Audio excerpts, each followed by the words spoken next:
Bom, gente, estamos de volta aqui. Problemas técnicos devidamente resolvidos aqui. A gente agora está com a equipe completa novamente. E aí a gente estava falando ainda dos impactos sociais, mas antes de retornarmos aos impactos sociais, eu queria lançar a bola aqui para os meninos, Neto, e quem se interessar também a falar, duas coisas, né, Neto? Pensando que esse vídeo vai ser visto por uma quantidade, um número eclético de pessoas aí, primeiro, quais são os cuidados? É importante a gente sempre reforçar isso. Por que ter mais cuidado ainda com idosos? Né? Mais cuidado ainda com idosos.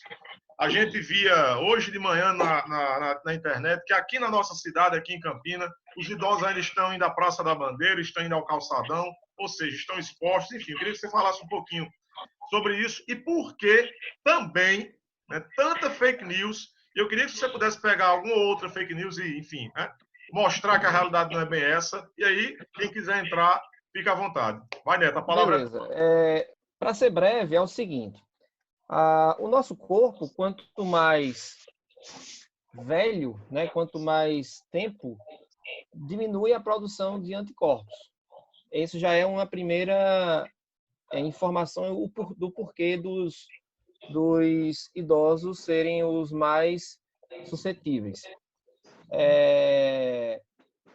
Então, idosos, pessoas que apresentam alguma doença crônica, respiratória, doença crônica cardíaca, renal, diabetes, e essas pessoas elas apresentam um quadro de produção de anticorpos menor do que o normal. Mas isso não quer dizer também, Léo, que as pessoas jovens, os adultos jovens, os adolescentes, as crianças, estejam imunes, certo? Eu tava observando ontem a, a entrevista coletiva lá da OMS, dizendo que os jovens eles não podem ser super-heróis e acharem que estão imunes, porque uma que eu julgo irresponsabilidade da OMS no início dessa pandemia foi dizer que os jovens estavam suscetíveis. Realmente não estão. É óbvio que, pelo seu organismo ter uma maior produção desses anticorpos, obviamente, seria mais controlável. Agora, dos adultos mais velhos, os idosos, tem que ter um cuidado realmente, né? Então, a nossa audiência é muito eclética, então eu peço a você, idoso, que tenha cuidado, não tenha contato com quem você não conheça, limite o contato com as pessoas que, por algum motivo, têm uma certa frequência na sua casa. De certa forma, Léo, a gente também está dizendo o seguinte: não saia de casa. Mas aí entra uma segunda causa, que é, nesse momento, que eu julgo tão importante a gente falar quanto o Covid-19, que é a questão mental. Mentalmente, as pessoas confinadas, elas vão diminuir as suas defesas, elas vão ter uma certa inabilidade em relação à produção especificamente de certas substâncias, e isso pode ser prejudicial para as pessoas. Então, além de tudo, precisamos cuidar da mente. Em relação a fake news, inúmeros fake news em relação à produção de álcool. Não faça isso em casa. O álcool correto é o álcool 70. Esse álcool 70 pode ser o líquido, mas de preferência o gel, porque fica muito mais tempo na superfície, não evapora rapidamente. Nós sabemos que o álcool ele é volátil. E, obviamente, a questão também dos medicamentos. Eu estava desde o dia 18, hoje nós estamos no dia 20. Desde o dia 18, a gente está recebendo nos grupos, nas mensagens do WhatsApp, medicamentos que são usados para uma determinada doença que podem ser usados para o coronavírus. E para vocês terem uma ideia, em algumas farmácias, Leônidas, está faltando esse medicamento. É um antimalária que o pessoal de lúpus Exato. toma, né? E esse medicamento, ele realmente aumenta a imunidade, porque são mais associado para pessoas que têm problemas de doenças autoimunes. E realmente aumenta a produção, realmente. Só que as contraindicações para esse medicamento são muito grandes.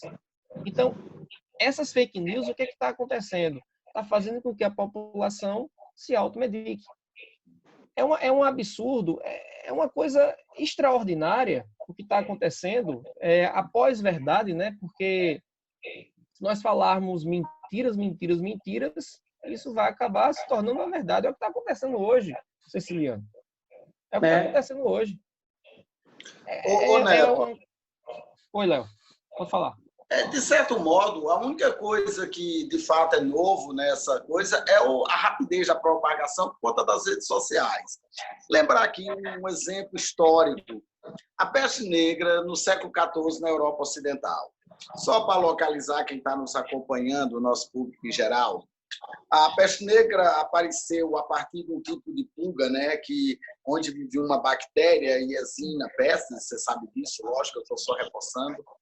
Em 1333, na China, no momento em que o comércio a longa distância na Europa estava sendo retomado.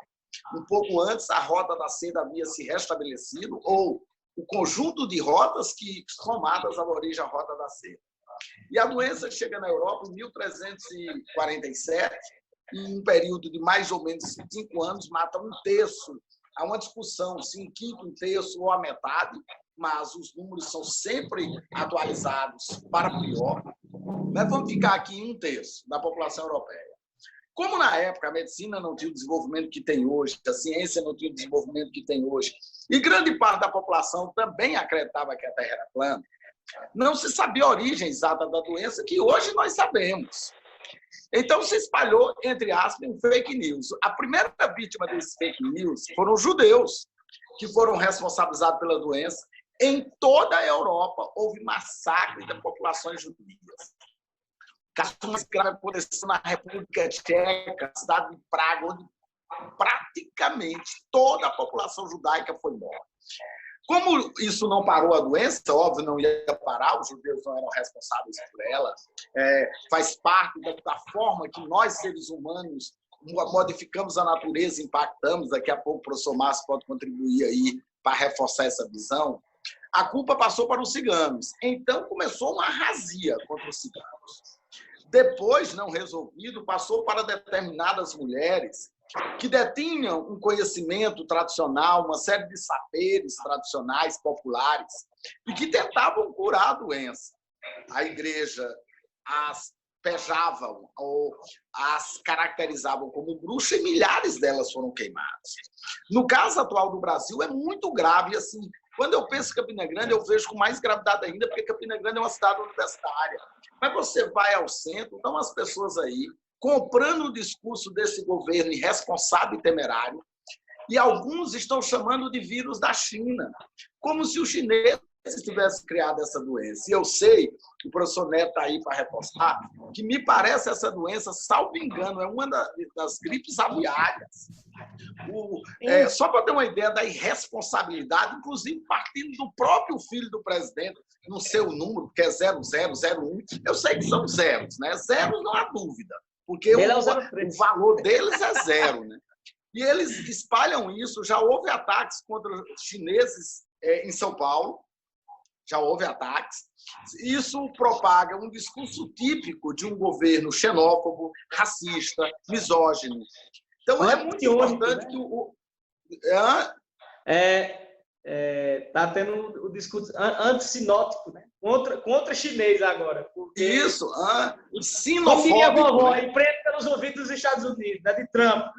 E é impressionante, porque as pessoas ficam reproduzindo isso. Então, não é novidade. Agora, está agravado. O Brasil já tem uma atração da automedicação. Aliás, esse é um problema social e vai se agravar. O Brasil já tem uma tradição de não cuidar adequadamente de seus idosos. É um problema social e vai se agravar. E sem contar que nossa estrutura estrutura de saúde pública estava sendo destruída pelos 2 últimos governos que se estabeleceram depois do golpe. Então, é muito importante desmistificar isso. Supor que um governo premeditadamente propagaria uma doença é coisa dos americanos. Eles, americanos, são capazes de fazer isso, porque eles são capazes de assassinar pessoas. E não é de hoje. Repara, procura ver quantas guerras os chineses provocaram na história, pelo menos na história mais recente. Agora, vê quantas guerras os Estados Unidos provocaram. Por fim, para deixar aí, pedir aí o reforço de Márcio, eu ouvi, Márcio, que um dos fatores que foi determinando para a rapidez da propagação da doença diz respeito às transformações da economia mundial. Uma comparação breve com uma pandemia mais recente, que é a gripe espanhola. Eu não me lembro bem o nome, mas parece que alguém me disse que na época da gripe espanhola, em 1918, havia uma circulação média de pouco mais, média, de 30 pessoas circulavam em média por dia entre os continentes. Me parece que hoje esse número é bem maior. Não é à toa que, por exemplo, no Brasil a doença chegou através de turistas, pelo menos essa nova epidemia. Também não vou espalhar fake news, não quero fazer isso, mas o primeiro caso, de fato, foi um rapaz que estava vindo da Itália e chegou com ela. Só isso. Ele não é culpado pela doença, por favor. Ok, eu queria... os meninos, se quiserem acrescentar mais alguma coisa aí, fiquem à vontade. Eu quero, Léo, eu quero. Fica à vontade, Neto. Leônidas falou aí em relação à gripe aviária. Na verdade, Leônidas, porque hoje tem 2 Léos. Então fica tranquilo. Na verdade, é o seguinte: nós não podemos associar o vírus a um ser vivo. A melhor definição de vírus é que vírus são vírus. Não é nem ser vivo, nem ser não vivo. Diferentemente de bactéria, que é um ser vivo. Neto, e aí, você pode repetir essa definição, porque eu estou achando que você está incorporando um pouco o discurso do presidente. Mas, por favor, você pode repetir essa definição? A melhor definição de vírus, vou passar a bola para você. A melhor definição de vírus? É que vírus são vírus. Eu vou explicar. Esse Leonardo, eu vou dizer. Eu lembro da minha aula de biologia. Eu entendo o que ele quer dizer. Tem certa Você entende, né, Siciliano? Sai daí, palhaço. Sai daí, palhaço. É porque é o seguinte, mas é importante que Leonardo falou, porque muita gente tem dúvida mesmo. Os vírus, eles apresentam características de ser vivo e também apresentam características de ser não vivo. As duas principais é que o vírus não tem célula e o vírus tem material genético. Então, ela fica nessa, digamos, nesse limbo de nós não conseguimos colocá-lo numa certa informação, numa certa... de dizer o que é. Classificação. Né? Ele não faz classificação, exato. Classificação. A gente não consegue dizer o que é. Então, vírus são vírus. Mas essa é a principal definição. Vírus são vírus. Mas vamos fazer o seguinte. Vamos pegar a característica viva do vírus e vamos dizer que o vírus é um ser vivo. Então, se o vírus é um ser vivo, ele apresenta vários gêneros, né? E, obviamente, cada gênero apresenta várias espécies. No caso do vírus, existem 2 gêneros, o influenza e o coronavírus. Então, são 2 gêneros distintos. O influenza é o que causa a gripe, é o que causou a gripe espanhola, é o que causou a gripe aviária, é o que causou diversas outras gripes espalhadas pelo mundo. E nós temos o coronavírus, que também apresenta, digamos, sintomas muito semelhantes em relação aos sintomas da gripe, realmente, da gripe provocada pela H1N1, pela H5N1, por outros subgrupos de vírus. Então fica realmente essa semelhança que muita gente mistura que corona vai provocar uma... Aqui eu acabei de receber uma ligação, mas enfim. Mas que realmente não se tem essa semelhança. Existem diferenças e essas diferenças são bem importantes. Ok. Mais alguém quer colocar alguma coisa? Retomando o que o El perguntou, o El comentou aí há pouco, vale salientar que a terceira revolução industrial ela começa ali por volta de 1970. E a terceira revolução industrial é marcada justamente pelo advento das tecnologias, do avanço das tecnologias. Principalmente a questão da internet. Então, tem a internet, tem os meios de comunicação, a partir dos meios de comunicação, tem os meios de transporte. E isso vai fazer com que essa globalização que nós vivenciamos hoje ela seja muito ampla, digamos assim. Então, isso vai produzir uma velocidade muito grande na relação interpessoal, né? O fluxo de informação de pessoas a partir do transporte, por exemplo, ao encurtamento das distâncias. Então, hoje, essa globalização que, por exemplo, proporciona a gente estar aqui fazendo esse debate online, ela também proporciona a velocidade da propagação de um vírus, né? Então, é um ponto negativo dessa globalização, como lá dizia Milton Santos, né? Globalização com perversidade. Então, hoje nós observamos uma guerra comercial. Existe uma guerra comercial muito clara entre China e Estados Unidos. E isso me parece que o Brasil se envolve nisso daí sem ter muito a ver com a situação. Claro, o Brasil é um país importante nessa relação comercial, mas ele se coloca entre um conflito comercial entre China e Estados Unidos a partir do momento que o Eduardo Bolsonaro, se não estiver enganado, não lembro bem qual dos é, como dizia o Léo, comentou lá que era a China a culpada, né, justamente por esse avanço do coronavírus, né? Aí o Léo comentou há pouco também aí, dizendo que foi uma pessoa de classe alta, um italiano, um brasileiro que estava na Itália, desculpa, que trouxe esse vírus para o Brasil. Veja só. Ô Márcio, só para corrigir, eu me expressei errado. Eu só queria dizer que me expressei errado. Quero dizer que ele foi o primeiro caso comprovado, porque Neto já desmistificou isso, ao dizer que o coronavírus já estava em outras partes, em outras viroses, em outros surtos. Sim, mas eu digo assim em relação ao italiano ter trazido esse vírus de fora. Entendeu? Não entendi, eu só queria deixar claro. A ideia de que uma pessoa de classe média alta. Uma pessoa de classe, isso, trouxe o vírus para o Brasil, onde a maior parte da população brasileira de classe baixa está tendo contato com o vírus. Então, isso aí é um reflexo claro dessa globalização. Márcio. E aí, Márcio, só um minutinho, Ceciliano. E aí, escuta o presidente falar que é histeria e não toma providência, né?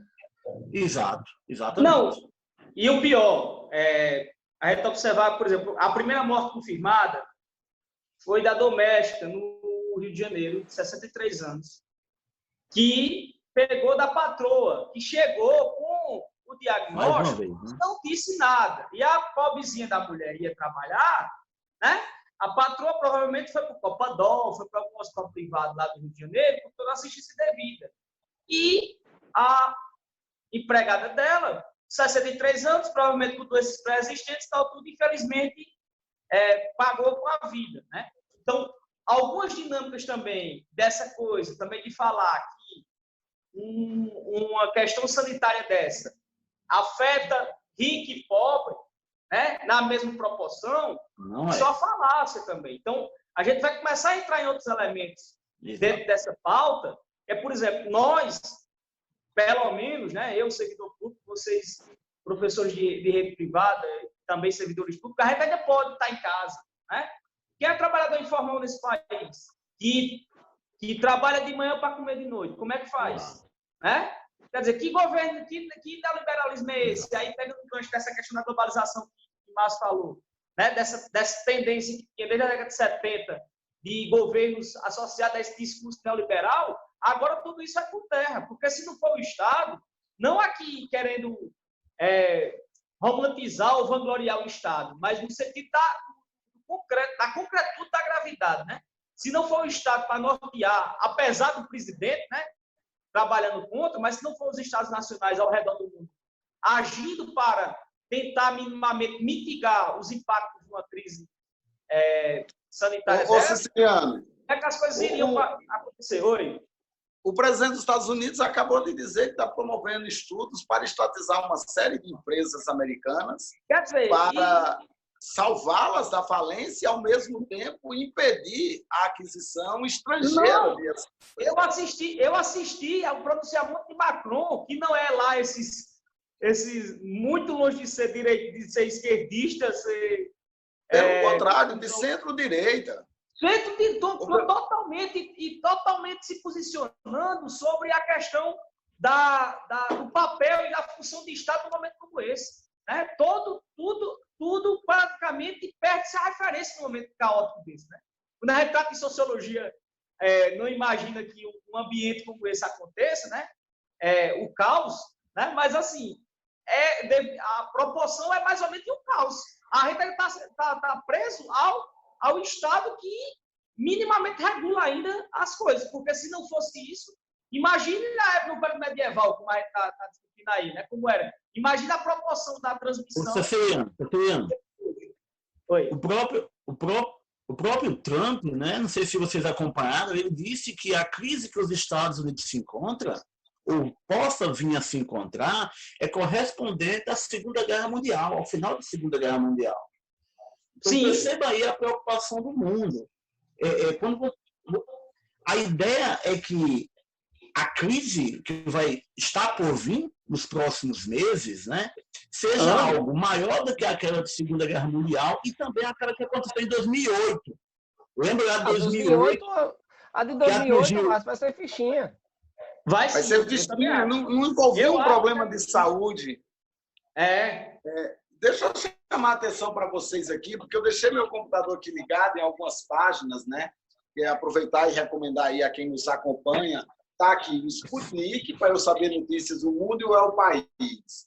O Tijolaço, do Fernando Brito, a super interessante, o DCM e o Brasil 247, que está na manchete de capa agora, dizendo que o presidente Jair Bolsonaro mandou fazer estudos para viabilizar o estado de sítio. Aí eu abri aqui, espero que consigam ver. Léo, está dando para ler aí?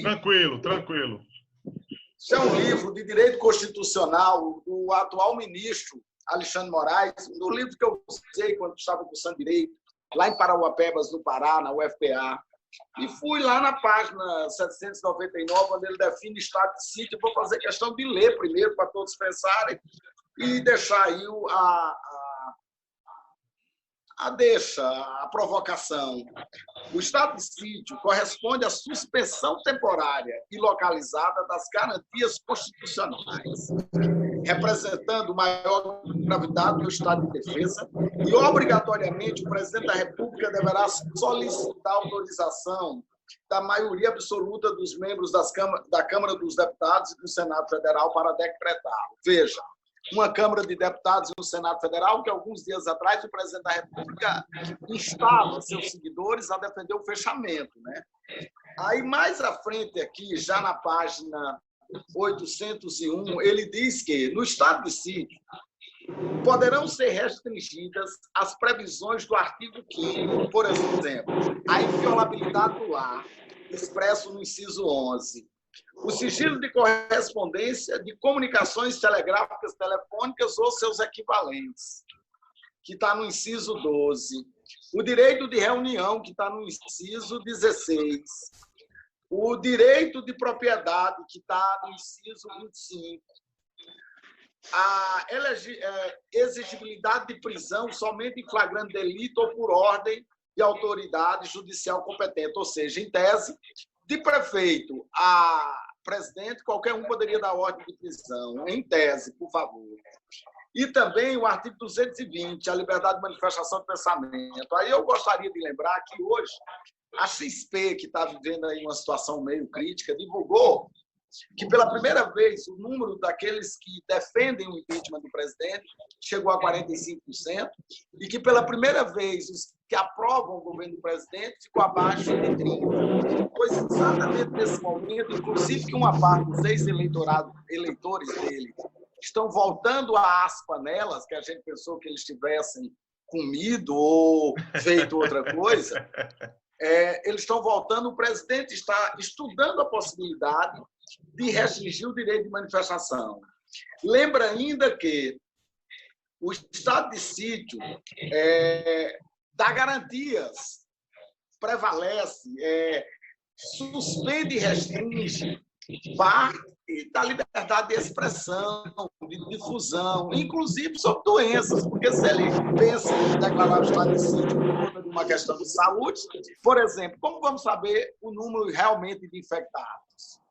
Então, eu estou deixando a deixa porque está no 247 e estou indicando a quem tiver interesse, tem gratuito na rede, é só ir à página 799 que está expresso, deixando essa preocupação. Como eu disse antes, nós estamos sendo conduzidos por um temerário que representa uma classe média ressentida e uma elite absolutamente irresponsável com a situação, o presente e o futuro do país.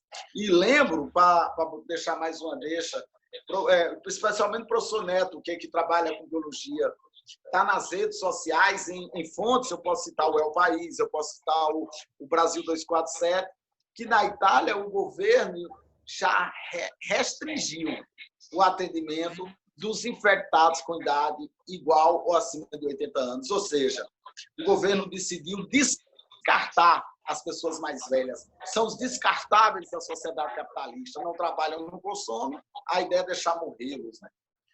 Gente, eu vou só, Neto, eu vou só tomar a palavra, porque a gente só tem 5 minutos para finalizar essa gravação. São períodos de 40 minutos, então a gente está aqui, eu estou olhando para o relógio aqui, e eu vou deixar uma rápida consideração para cada um.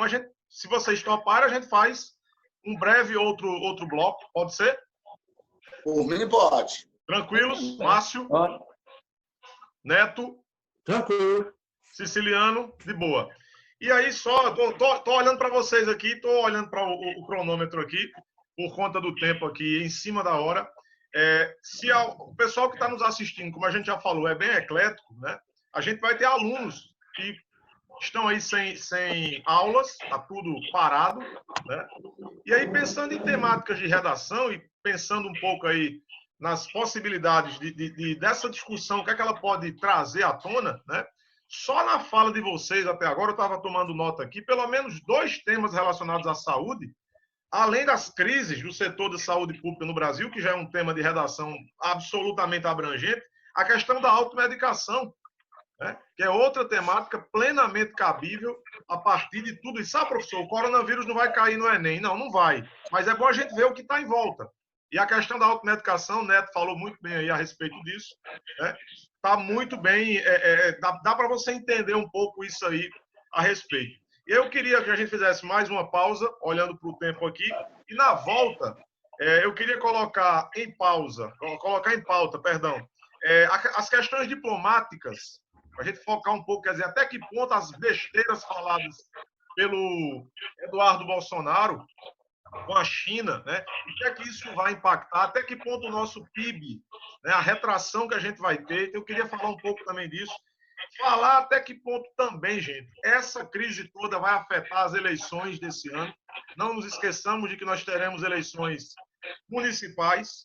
Então, talvez não, viu? Está tendo a conversa aí. Talvez não. Talvez não. Publicado. Pois é verdade. Cecílio e Léo, está publicado no canal 2n.com.br que a Rosa Weber, atual ministra-presidente do TSE, já está considerando a ideia de suspender, que é gravíssimo, porque uma questão de saúde não pode suspender a democracia, as eleições. Enfim, coisas muito mais sérias, né, a gente tem aí. Como eu só tenho 2 minutos, eu vou encerrar por aqui esse bloco. Agradecer a quem está vendo aí.